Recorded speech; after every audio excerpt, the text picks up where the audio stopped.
of Indian ambassador. I think he was there.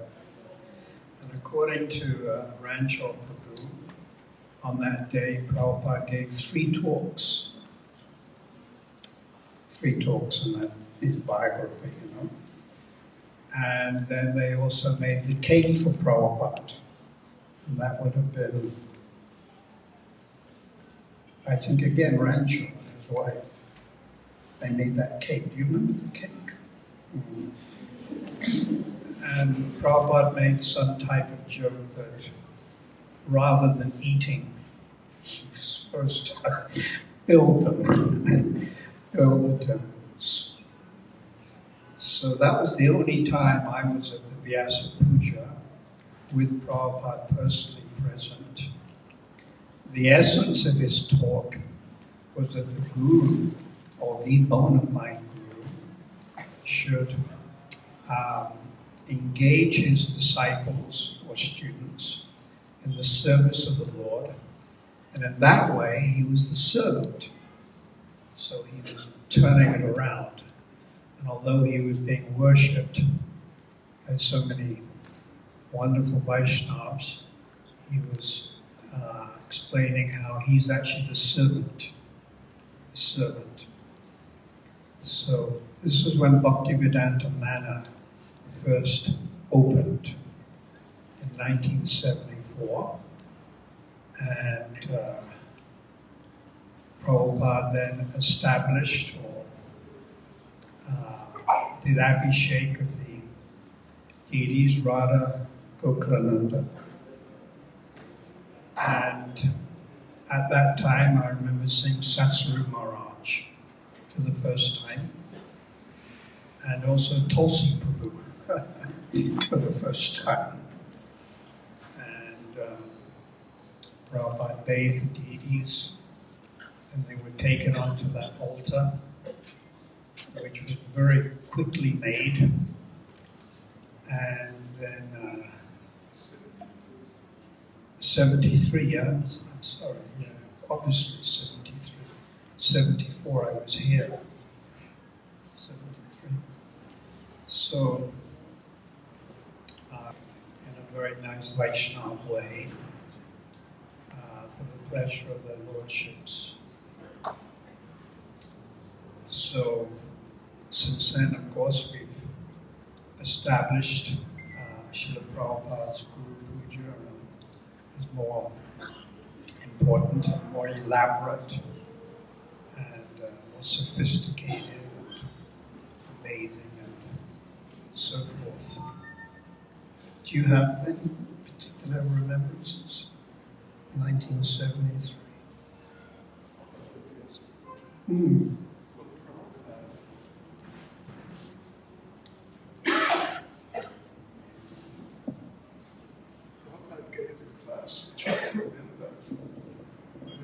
Parts of which I do remember.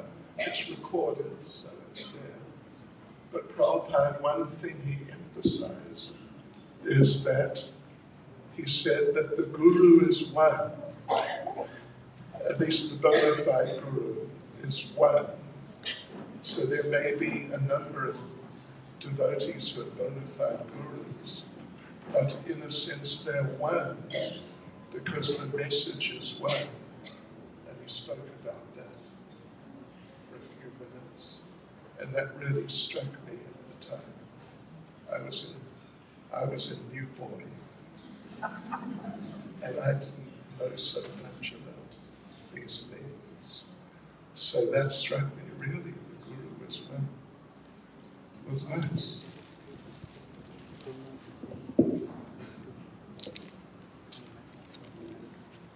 So of course Maharaj was not a new boy, because you've got from the past.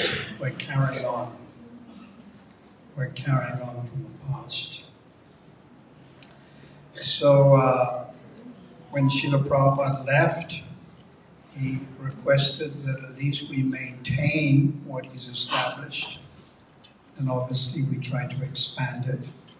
So we have tried to expand it in our own way, I think we have about 16 or 17 centers, more or less, in South Africa.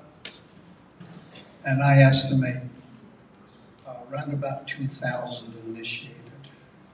I was, yeah, not less, 2,000. So of course, when we first started here in South Africa, Prabhupada initiated, it was 11 or 12 South Africans. 11 or 12. And of course, Ramanuja Prabhu was here as Prabhupada's cook. One of the cooks. And Rukma Prabhu.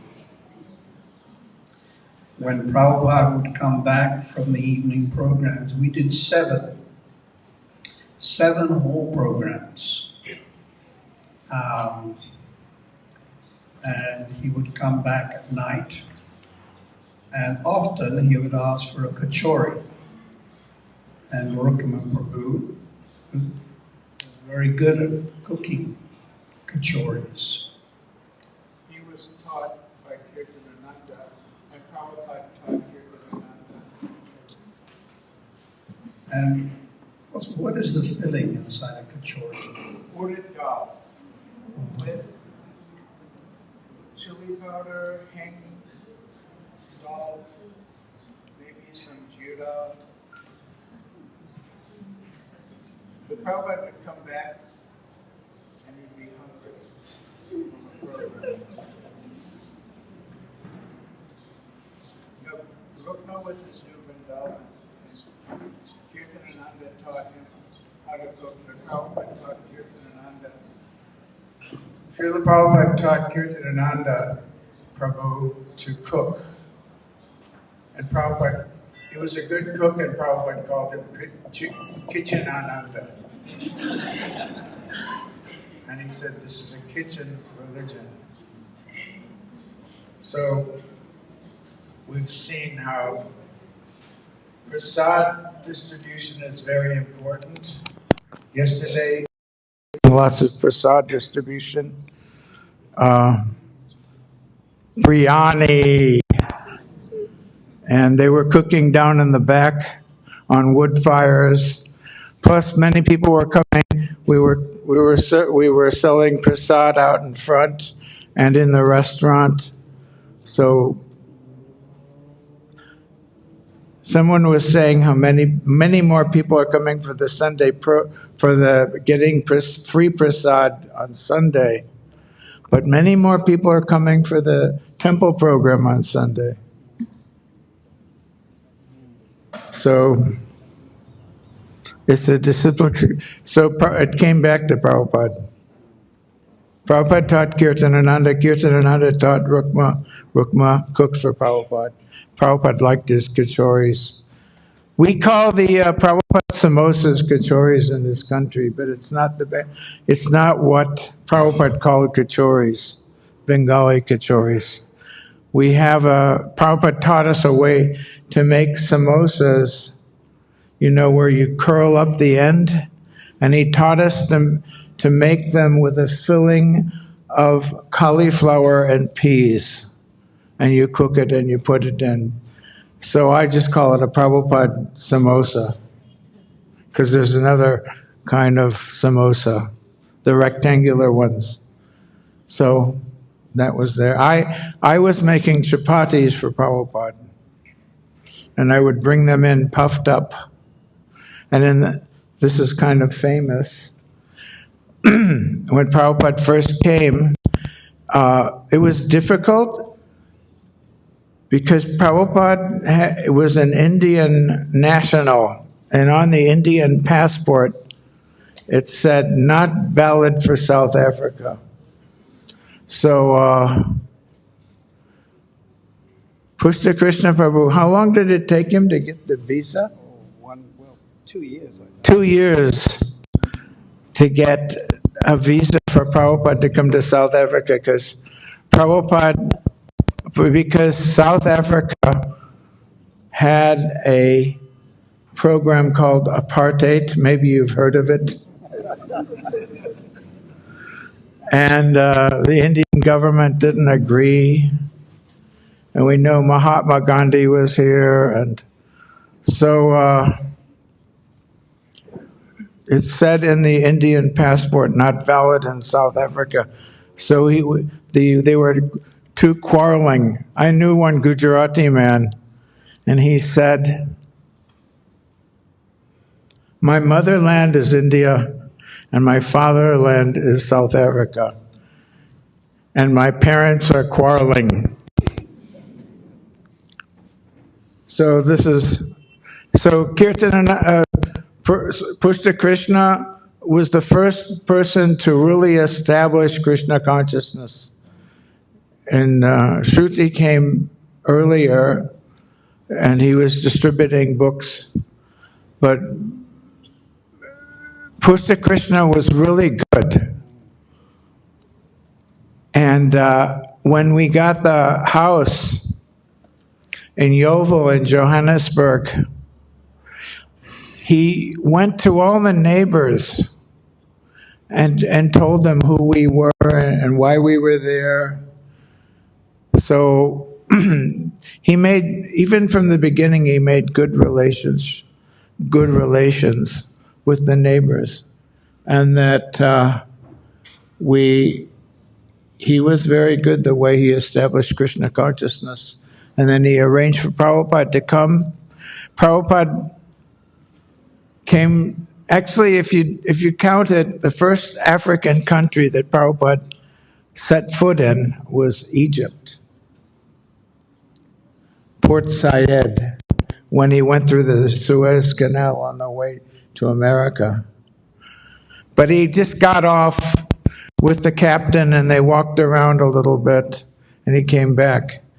So then he spent several times he went to Nairobi and Mombasa and Kenya, and he went several times there, and he came once to South Africa. How many days? 10 days? 19. Huh? 19. 19 days. And mostly around Durban, Pietermaritzburg, Johannesburg, and so we're very fortunate. We're in one of the few countries where Srila Prabhupada was preaching.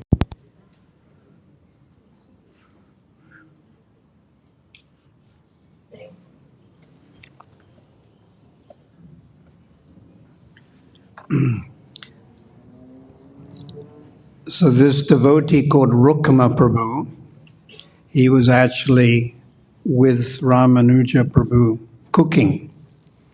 And I'm glad Ramanuja Prabhu made that point, because often we cook kachoris and they're not actually kachoris, because the inside is supposed to be urd dal. Someone described that the real kachoris are flying saucer shaped. You would have a ball of dough, and with your thumb you made an indentation, and you would put the mixture of urad dal paste with the spices inside, then you close it, and then you would deep fry it. Twice. Was it? And then don't forget about the Rice Krispies. This is a Rice Krispie Leela. So when Srila Prabhupada first came to Johannesburg, he only had one associate, Harikesh Prabhu. So often Prabhupada would travel with an entourage, and he'd bring his cook, a secretary, personal servant, Sanskrit editor. But because it was so difficult for him to come to South Africa, only one person came, Harikesh Prabhu. Bhagava. Oh, Bhargava came later, yeah. I think he came in a little later. So I had learned to cook from different cookbooks. I'd go into Johannesburg and find Indian cookbooks. We didn't have so many ISKCON cookbooks at that time. So I would go to the bookstores and shops and get Indian cookbooks. And of course, you'd have to leave out the onions and garlic, but we put in hing instead. And so I knew something about cooking. And there were only 12 devotees that were in the temple. Then Hari K said, Srila Prabhupada, for breakfast, he wants stir-fried peas and puffed rice. That's what he wanted in a karai. So we were in a white area, and they didn't have any puffed rice in the area. So then Hari K said, well, get some Rice Krispies. So we were making Rice Krispies. You'd put in, oh yes, and Prabhupada he preferred everything made with ghee. So you'd put in the ghee and the spices, and you put your peas, fresh peas, not frozen, and the Rice Krispies, and you'd stir fry it together, salt. And then of course fruit. And after a few days, Prabhupada was saying, he thought the puffed rice looked weird. And he asked, what is this?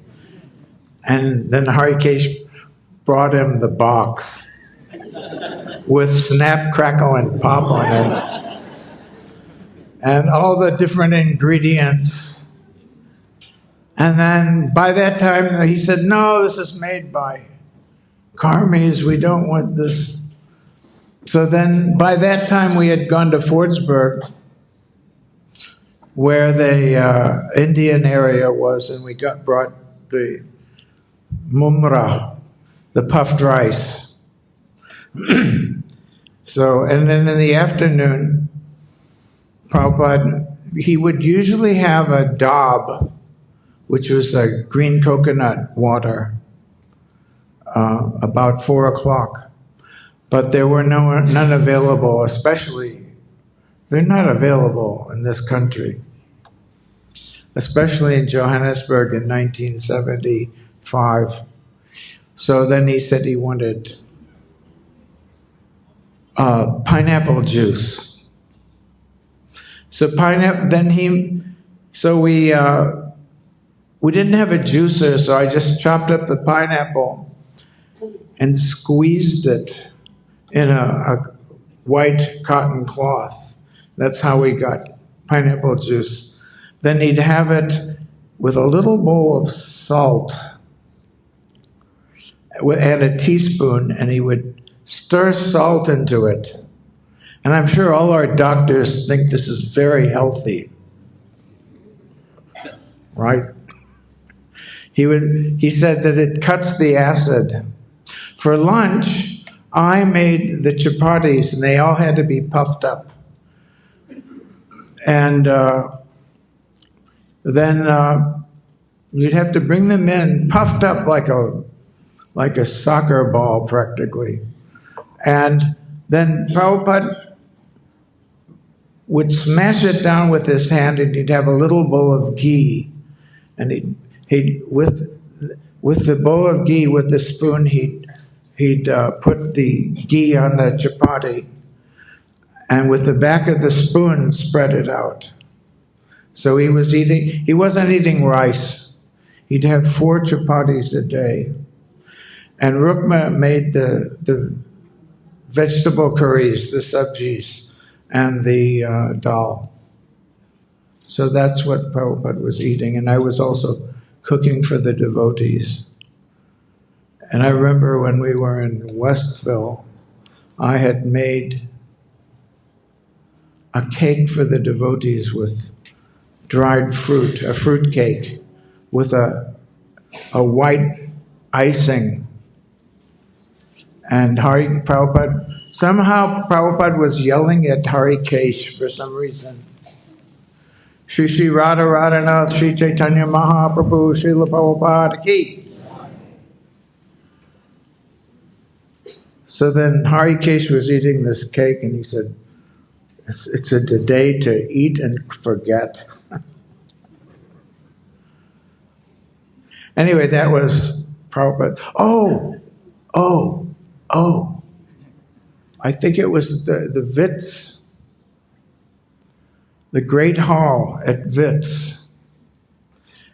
And Prabhupada would always have a goblet with water. So we didn't have, somehow we forgot to bring the water and the goblet for him to drink water. And also Srila Prabhupada would pour the water into his mouth. In Indian society, I'm talking about India, especially, they wouldn't touch it to their mouth. So you could actually share, say, a bottle of water, and you're not transmitting labial microbes. So anyway, we forgot the goblet. But they had these old cold drink machines, and some of the older people may remember, that a paper cup would come down, and then some syrup and carbonated water would go into the cup. Does anybody remember those? Anyway, they existed. So we just put in the money, I forget what it was, and we filled it with water from the tap, and we gave it to Prabhupada. That's how we had the water for Prabhupada. And then at the end of the program, Prabhupada got up, and we were all walking with Prabhupada, and he walked up the aisle. He went into the men's room to pass urine at the urinal, so we were all there. Srila Prabhupada ki.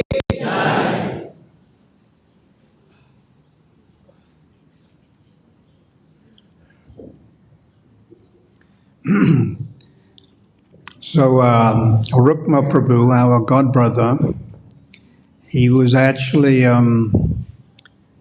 from the Red Indian background in America. I don't know whether he was Apache or Cheyenne. Or Native American. We call it Native American. And yes, then Prabhupada, at that time, Krishna Balaram Temple had opened. Well, that was at Ram Navami, 1975.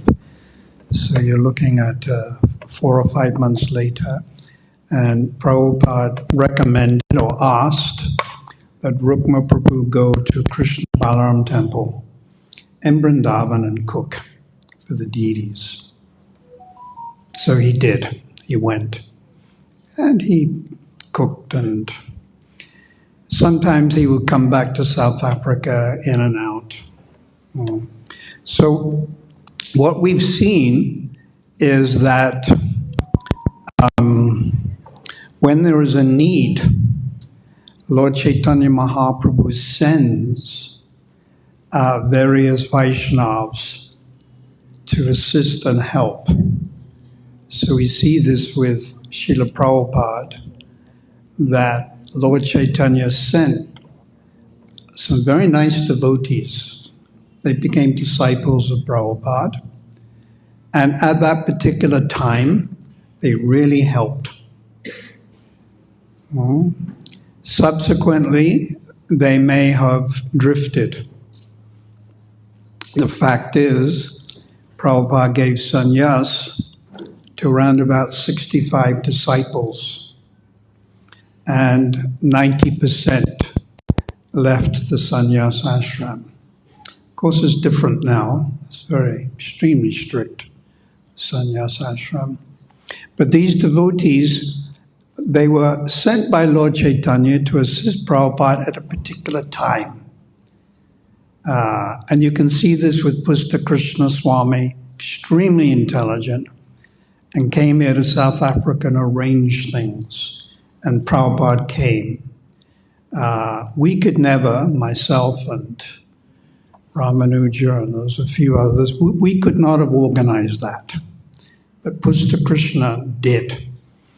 And we see also the 6 Grihastras that went to England, Guru Das, Jamuna, Shyamasundar, Malati Prabhu, Tamal. They were sent, and they had they helped and they served at a particular time, and contributed in a very important way. There's an example. If you're not thirsty and I offer you some water, then it's not a big deal. You're not actually thirsty. You're not interested. But if you're in the desert and you're very thirsty and I give you water, it's appreciated. Can you understand that? It's appreciated. So Prabhupada needed help, assistance. So these young disciples, at the average age of 20, they joined. Maharaj was 21 something. Ramanuja, 20. Oh. 47. A little bit older, 28. I forget. I'd have to. Anyhow, I was 20. That was the average age, 20. And we served as best we could. But obviously it was organized by Lord Chaitanya that he sent these people like Bhakti Chu Maharaj, like Krishnas Maharaj, like Bhakti Tirtha Maharaj, like Kadambakan Maharaj. They were empowered, and they came and assisted Prabhupada's mission at a particular time when it was needed. So although these Vaishnavas may have, as I mentioned, gave up sannyasa ashram or whatever, still they should be very much appreciated. Appreciation is extremely important. How they helped Prabhupada in the early days, in the 60s and the 70s. That appreciation is very important. Kritagya. Kritagya means to appreciate how. So also in South Africa, many devotees have come, and some have left, and some have died. As we see Shamlal Prabhu helped so much. As we see Shrutikirti Prabhu helped so much. Shrutikirti Prabhu. Bhimo Prasad, whom most of you never even knew, joined in 1976 in Cato Ridge, helped a lot. Gokalendra, most of you never even heard his name, but he was the only legal South African. We were all imports, Pusta Krishna, me, Ramanuja. We didn't have any legal standing. We couldn't open accounts. We couldn't become part of a trustee, if you like. But Gokalendra, being of South African legally, was able to do that. So it was all on his head. And he really helped. For 10 years, he really helped establish Krishna consciousness. So appreciation should always be there. Kritagya, appreciation. And then, of course, a little later, Madhavi Maharaj, Bhakti Chaitanya Maharaj, Jaya Tirtha, many, and Bhagavan. They came and really helped this yatra. And of course, now you're also helping. So this is really good. So the main thing is to appreciate how these Vaishnavas have come to assist Lord Chaitanya, or more specifically to assist Prabhupada in preaching Krishna consciousness in South Africa. We are actually more concerned with South Africa, but because we're part of the yatra here, but all over the world as well. But they say charity begins at home.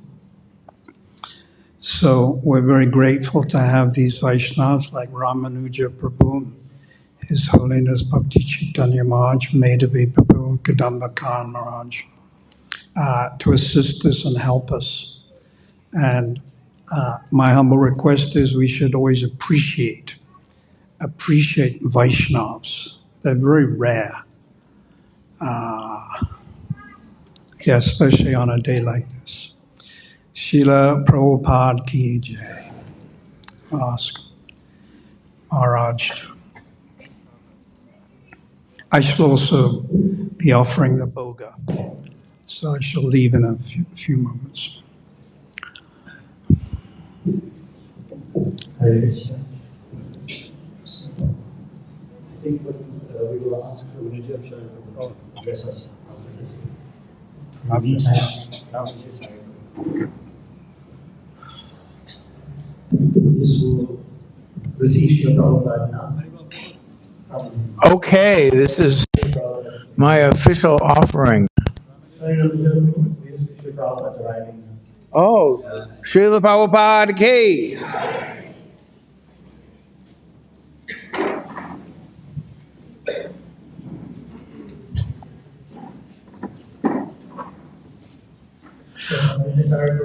We all very familiar with him. He's resident at Sri Radha.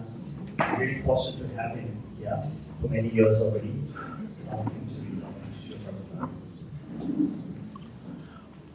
I have asked some devotees, if you are suppose you were put in prison, and it's happened, some devotees were put in prison.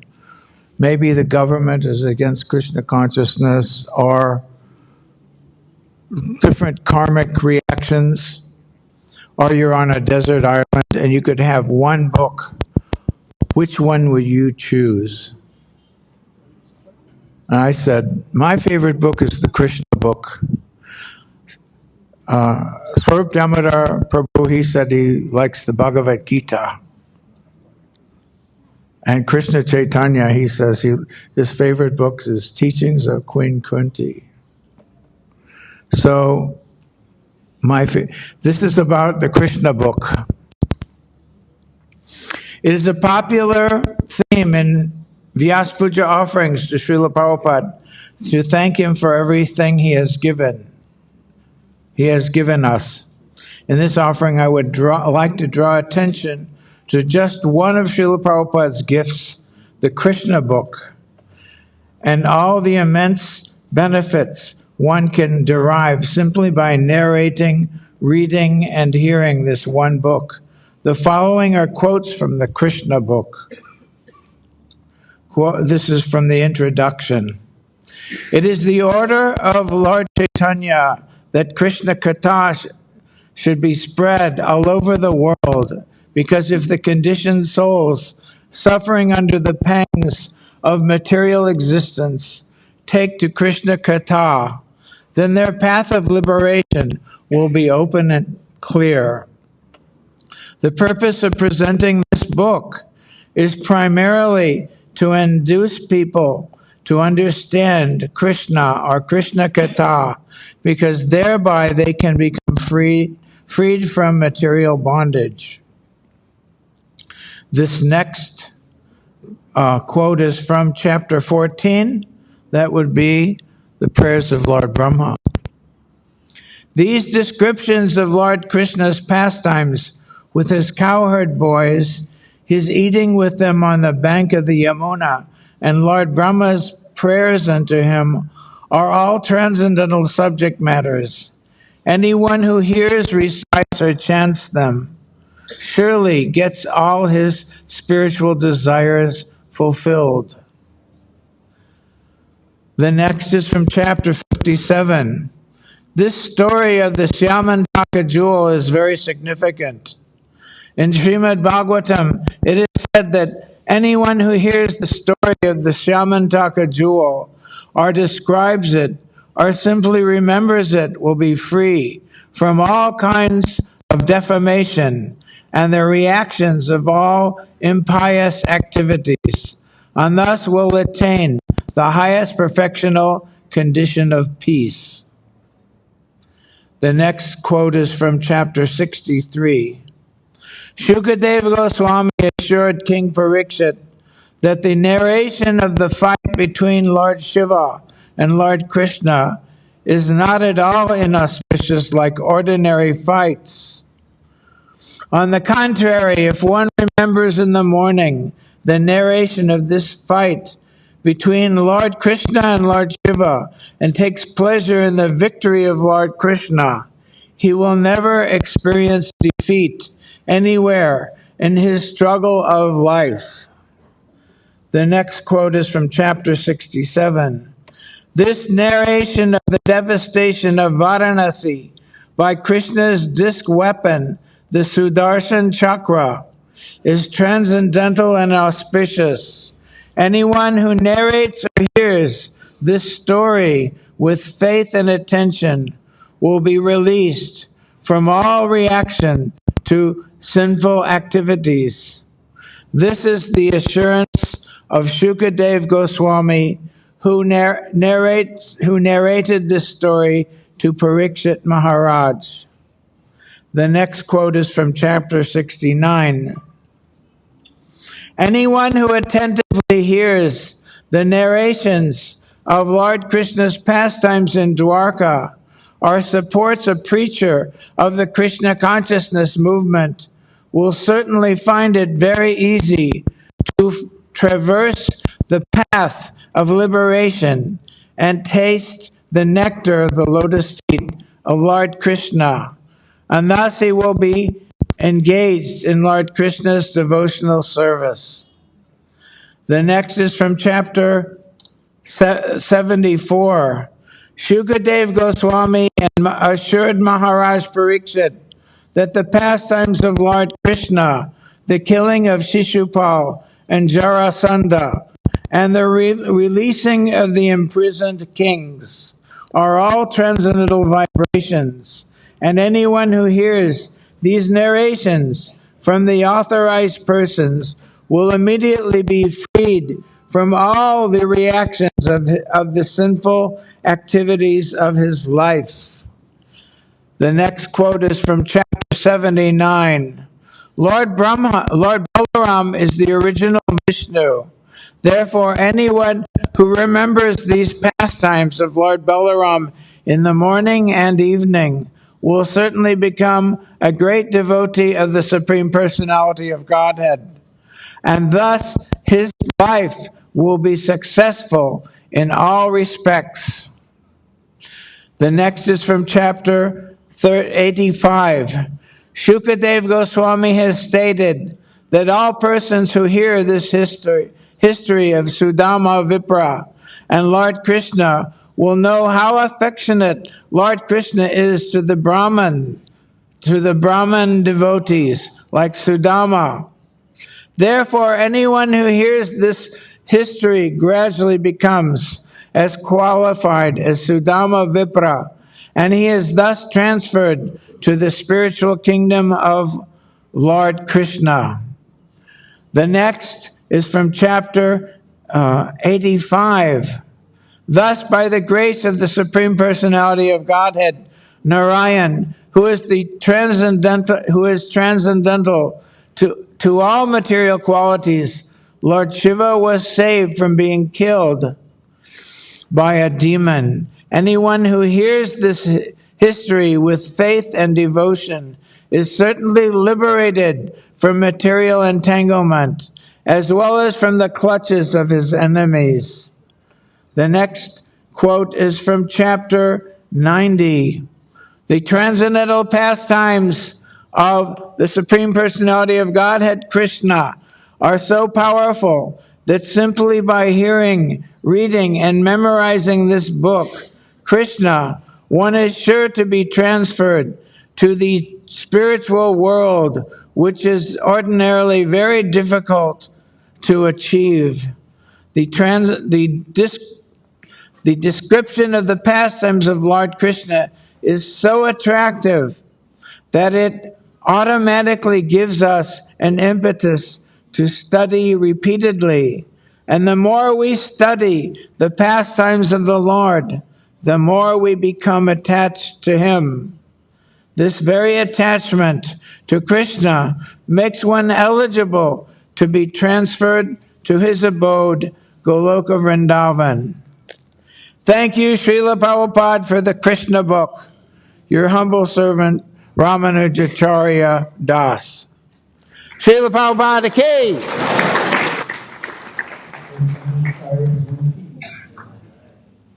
Thank you very much for your time.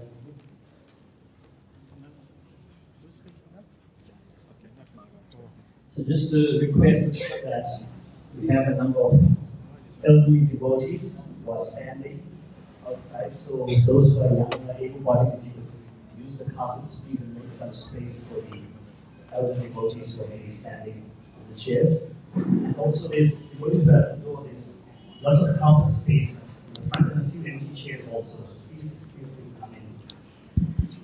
So next we'll request Vyasa to read the sorry, he's left already. So the devotees unfortunately running extremely late, and I want to beg your forgiveness for, especially the devotees who requested to speak. We won't be able to accommodate all of you. We'll try and accommodate some of you at least today. So I want to request the Grace Madhuri Dasi to please come forward. Is she in the temple? Madhuri Mataji. So we will carry out the reading of offerings. We meant to stop before the last Gola Aarti, but we will carry on into the Aarti just to accommodate some of the devotees of the also to Srila Prabhupada. Mother Madhuri is from Johannesburg. She and her husband, Nishinananda Prabhu, they've been here over the last week or so presenting the Bhagavad Gita seminar. And for those of you who heard them, I'm sure you'll agree, their presentations are wonderful. We'd like to take this opportunity to request that you please do more often and share the association with us. Thank you very much. Have a good day.